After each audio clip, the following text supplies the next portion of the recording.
तो फिर गाइस मैं जल्दी जल्दी मेरा फ़ोन रख के आ जाता हूँ दूसरे घर पे। ठीक है, मैंने बस सिर्फ रिकॉर्डिंग के लिए ये फ़ोन लिया था। चलो ये रही मेरी साइकिल, इधर ही रखी हुई है। मैं बस 2-3 रोब्लॉक्स के वीडियोस बनाने आया था गाइस ये वाले घर पे। इधर नेट है ना इसीलिए। तो गाइस चलो मैं वापस रख के आता हूँ ये फ़ोन।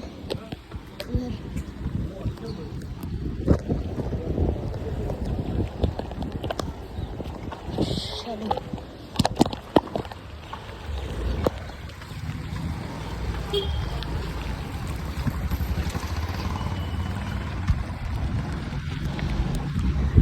गाइस अभी रोड पे कोई है नहीं, इसलिए मैं एक हाथ छोड़ के चला रहा हूँ, वरना तो मुझे दबा के चला रहा है।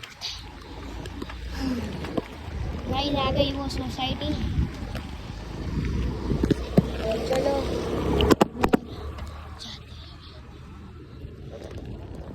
काका खाली 2 મિનિટ લાગશે, હાજરી પૂરાની જરૂર નહીં। એટલે હમણાં ગયો અને પાછો આવ્યો મને સારું।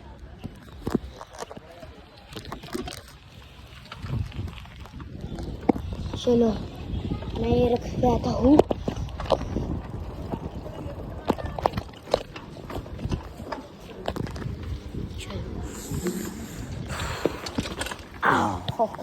चलो बाय बाय गाइस।